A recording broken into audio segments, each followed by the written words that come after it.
Welcome to CXD, the podcast of engine surf design, where we explore the art and science of reimagining customer experiences.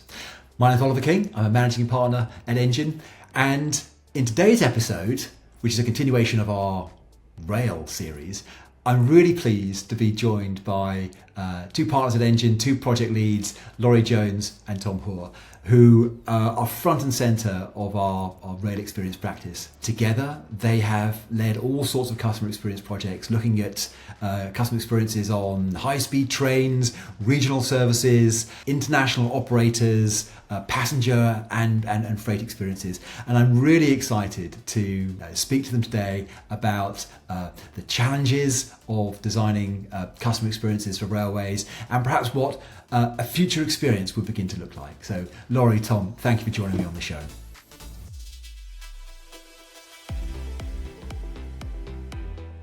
Maybe we just kick off by thinking about, what's really important when you set about designing a customer experience in a railway or an airline or anywhere. Yeah, I think individual journeys that people take are not that straightforward. So, like you say, Ollie, it's like you might, if you're traveling for work or you use the railway every day, there's probably lots of little components of that which make up all the factors as to why you might choose to travel by train. So if you live in a small village on the outside of a main city, then you're probably going to be, I need to think about how I'm going to get to the train station. Is it easier for me to get in the car versus getting on the train and going to work? So yeah, I think it's hard to think about just railway. You kind of have to think about like what railway means in the context of somebody's life and the jobs and the needs that they need to fulfill through using the railway.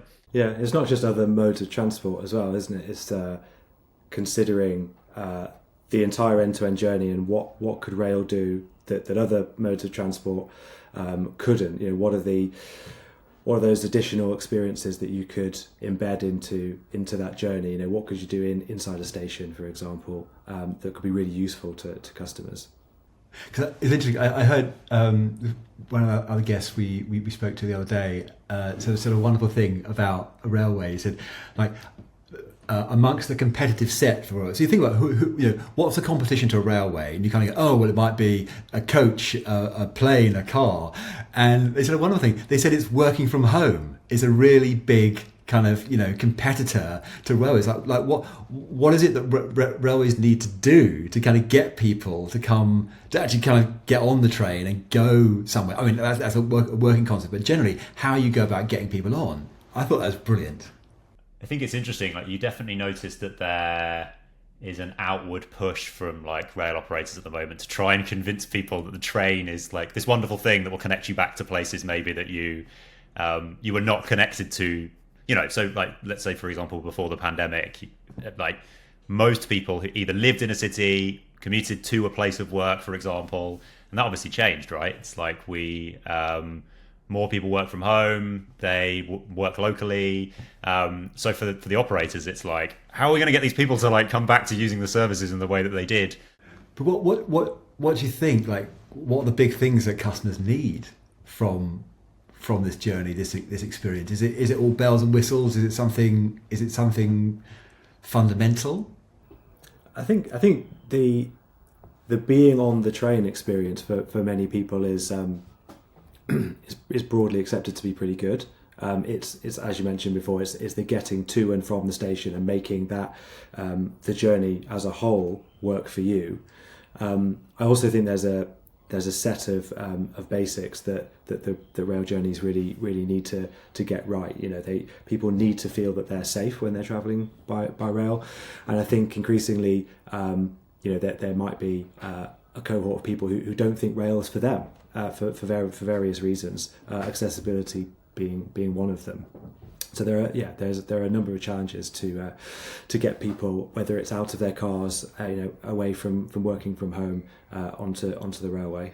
Railways, which have been, the infrastructure of railways is in many cases is really aging, and how you sort of bring this super modern technology over the top of what can be at times struggling infrastructure, but that can afford so many incredible opportunities to solve those things when you can sort of move from very traditional ways of thinking about it, where you had, very, structured ticket offices and very sort of, intense sort of interactions between staff and customers for all sorts of things. Now you can begin to digitize some of those things and free up staff to be where they need to be, to make people feel more welcome, to address those security concerns that people have, and really begin to develop those personal relationships. But that's a challenge, isn't it? Because I think for lots of rail companies as well, they are, they're quite traditional organisations, aren't they? They're engineering organisations, and they're quite siloed in the ways that they work. So bringing in all this kind of very kind of customer centred, digitally led thinking is a real challenge for them, I'm sure. Yeah, it is. It's a challenge, but it's also an opportunity. As you said, that some of the railways in the UK, they must be almost 200 years old. The stations are in existence from that time. They were there to do something very different to the stations of today. So sometimes it depends on the client that we're working with. Sometimes you'll be working with a set of restrictions around working with aging infrastructure, working with spaces that are confined, and you have to do what you can in that space. And often the digital element can be key to that. And then sometimes we're able to work with other clients who might be starting from scratch, as it were, or have the ability to build something from scratch, and then that's when the spaces become really powerful, and you can start to think about what is the changing role of the station. Can stations become more than just places for people to catch a train from? It could be community hubs. They could even start to contribute to the establishment of communities, and really become a central place for people to congregate and to kind of use useful services, and to kind of to be things that people can really make use of, and kind of contribute to lifestyles of today. So what are some of like the really like the big challenges that we're seeing? So we've talked, haven't we, around there's some of the fundamentals there around getting the service running on time. There's big things about crowding, aging infrastructure we've mentioned. What other things are out there that are really kind of big challenges that we have to kind of find ways to overcome? So it doesn't matter where you travel in the UK. Ideally, you want it to kind of feel and operate in the same way. And I guess the very nature of the way that the rail network in the UK is kind of set up from an operator perspective makes that often really challenging, because obviously you have a number of different operators who are working different ways, who all ultimately want to do their, for all the right reasons, want to put their mark on certain things. But from a customer perspective, you then start to see that the experience you get in one corner of the UK versus one in another can create some inconsistencies, which makes it almost really hard to process as a customer experiencing it. But also organizationally, when you're dealing with potentially multiple operators, it's how can you help them do both of those things. So maintain a level of consistency with the rest of the network, but also enable them to create things that kind of feel like unique experiences. So what are examples of that? What, like creating? So yeah, how do you differentiate an experience between one operator and another? And and actually, what competition is? I mean, is it the competition between different modes, or are there competition between operators? So the thing that kind of comes into my head, and we've already touched on it before, is like the role of staff, and I think not as we've said as well, not just through the kind of the rail experience, but thinking about airports, retail, any kind of moments where you're actually interacting with kind of human beings. It's like they have an enormous amount of power to convey the beliefs of an organization and the brand, if you like, and through the way that their style of interaction. So the way that they behave, the things that they do, how they support customers, can all be blends of very similar things. But ultimately, they kind of can be the voice of a business, and will often be the thing that people remember. We'll always remember a really positive human interaction we've had with someone, and conversely, we'll also remember those really negative ones as well. So yeah, for me, staff is a really great way to provide that, almost like that signature of an experience.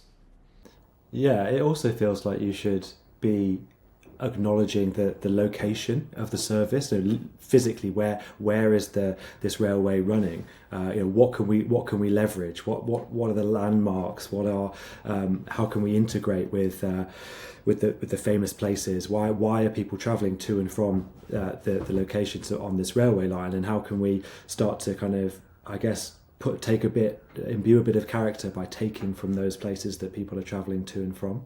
There's also definitely a kind of an urban-rural thing going on, right? We talk about the changing role and or the potential of stations. A small rural station is going to play a very different role to a large inner-city station. But that's not to say that it can't still provide useful services to people. So, for example, if we know that the majority of passengers, customers, are using this small rural station, and they are commuters.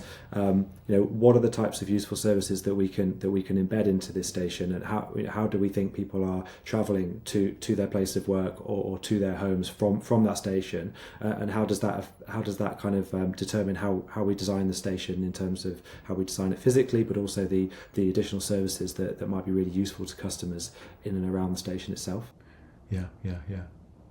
I guess also one of the other really big challenges is it seems to be, whenever you speak to people about it, is like the sort of the complexity of the ticketing system. And we know there's lots of work being done on splitting fares and smart ticketing, but that does seem to be a really big problem. Limiting your ability to just kind of turn up and get on this train and go. And the barriers that are there and all that, and also the thing like there seems to be because of the scheduling and the timetabling, there's a lack of spontaneity with rail, or rather, from a customer's point of view, you're there, you're out with the family, whatever, you've got your eye on the time all the time, because you've got to get back to get that train, and it's not like you're coming out of a city centre where you might have a train every few minutes, it's going to go through the stop you want it to go through. You have to get that particular train at that particular time. So that lack of spontaneity is a problem. I think if you think about I think naturally you would hope that there is a move away from like cars, basically. Most people have a car. They choose the car because the car is kind of the easy choice, right? It's like sat outside of your house. It will enable you basically ultimate spontaneity. You can get in the car, go wherever you want to go.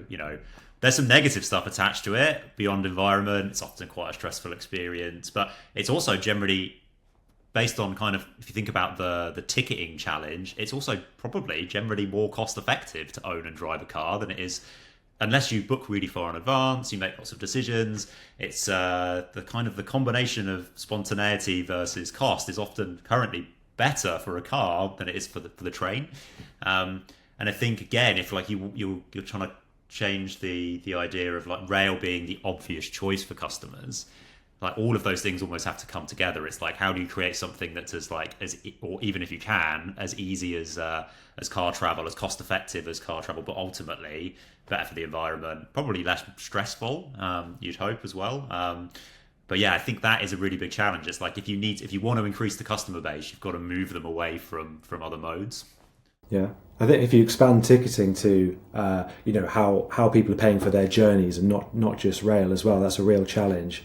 Yes, we want to encourage things like mobility as a service, where customers can choose which mode of transport they can take and be flexible about that, make changes throughout their journey. But to be able to do that, they need to have the information to enable those decisions, but they also need to, I think you need to make paying for that journey as easy as possible.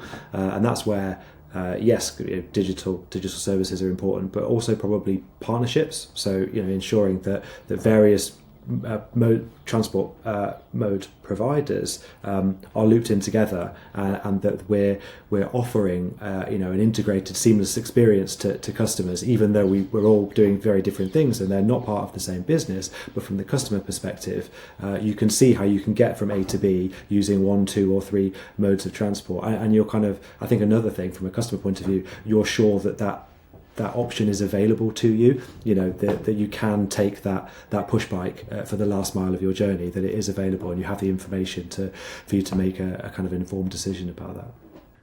Yeah, because exactly, and that's that multimodal travel, that's that first mile, last mile, and the way you make it just as easy as stepping out and stepping into your car, in your driveway, is to step into the first form of transport you need, whether that's an e-scooter, a bike, a taxi, a ride share, whatever it is that gets you where you want to go. So you want to be buying like one, purchasing one like there and back journey, and the system is lining everything up that you need to get there, and is like automatically updating and reconfiguring, if things change. I mean, when I say things change, like whether your plans change and you want to stay longer where you are, or there is some disruption or incident or traffic or whatever along your route, and it just automatically begins to reroute you.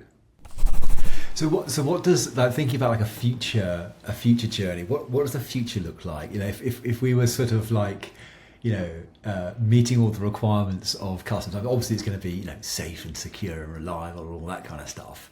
But what are some of the things that we think we'll see happening for for customers in their future rail experiences? What's it going to be like? I think one of the things that we certainly has been present in the work that we've done is this kind of idea of almost barrierless travel.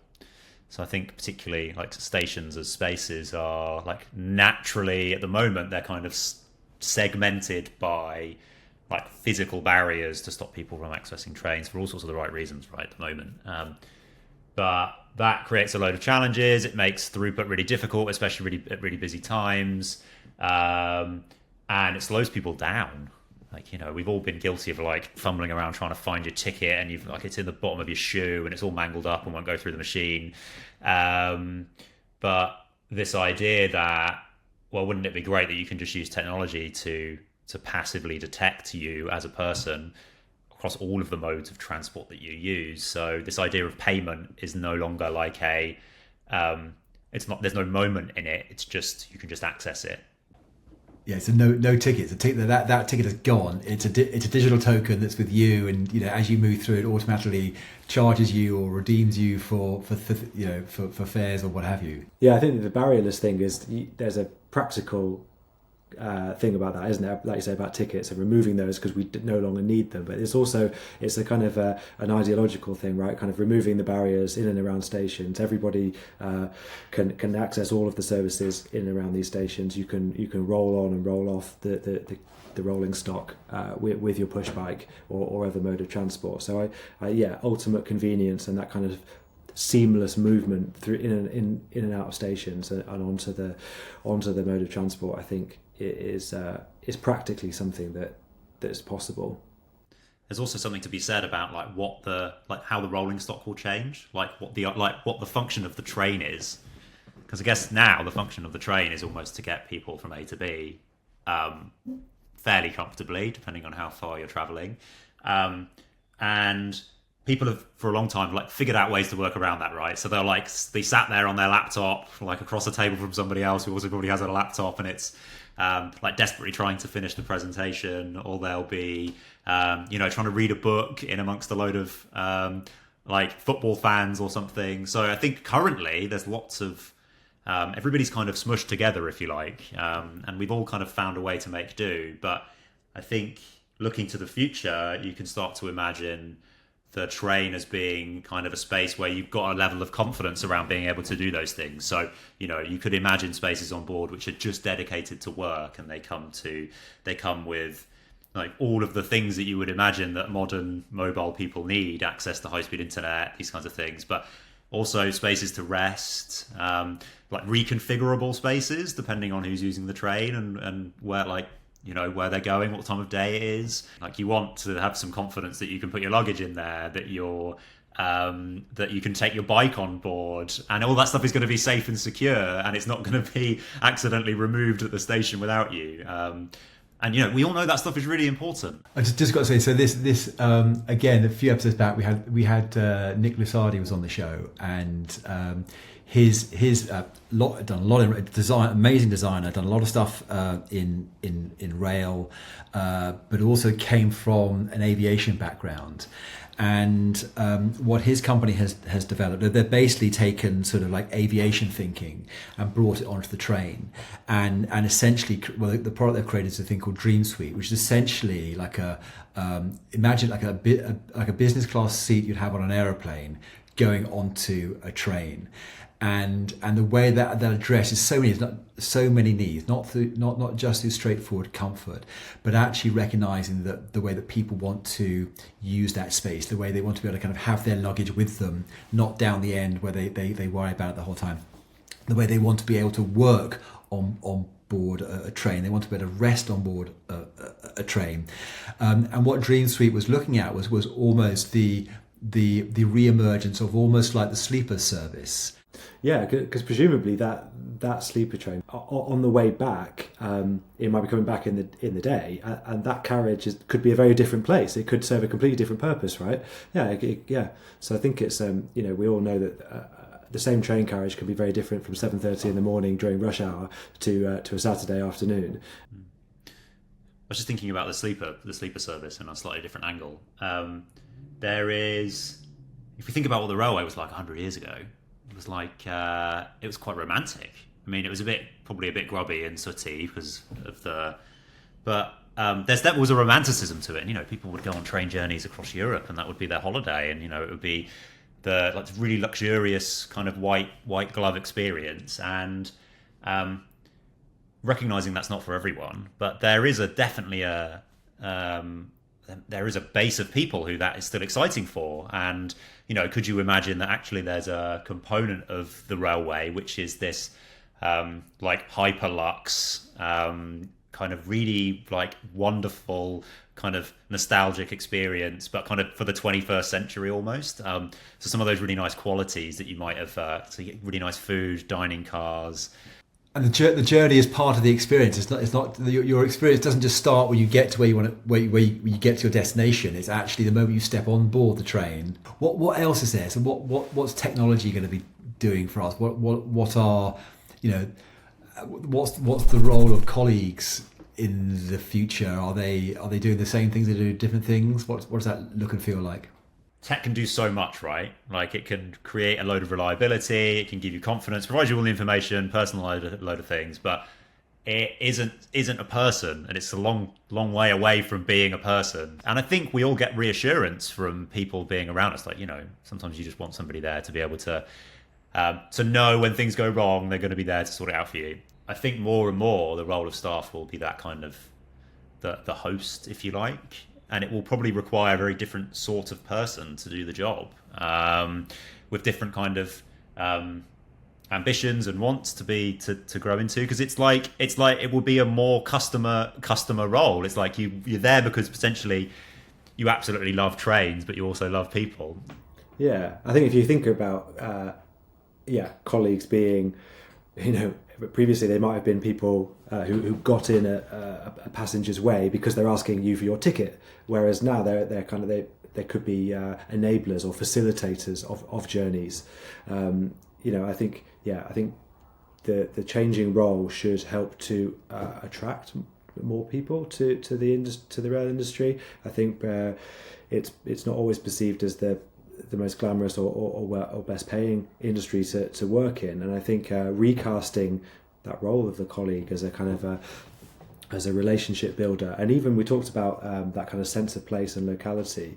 You know, I can see colleagues playing a role in that, talking to customers about why is this station the shape it is, why do we offer the services that we do, because that person is kind of feels empowered to talk about where they work in that way, and build relationships with customers, but crucially only talking to customers who want to talk to them, not getting in the way of the customer's journey, because we know that customers really what they want is efficiency. A lot of customers just want to get from A to B seamlessly, be left alone, listen to their music, or do a bit of work or whatever it is. But there will be some customers who want to speak to people, and those customers should be able to find somebody a human to interact with. I think there's a lot to be said around like local people in local places, because sometimes you'll arrive somewhere new and you're like, I need a taxi, or I need somewhere to go and buy some paracetamol or get some fish and chips. And what you really want is somebody who can go, oh yeah, don't go to Al's Fish Bar at the end. You want to go to this place because it's much better. And that's like, if you've never been to a place and you're a tourist, you're visiting it for the first time, whatever it might be, it's like those first interactions can be the thing that can completely shape the rest of your experience. And you'll probably remember that for a long time.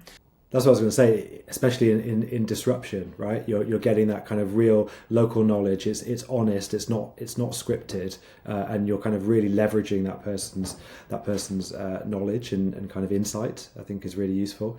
We always, I think often with CX design, you're encouraged to find applications for technology, and obviously the digital experience is massively important.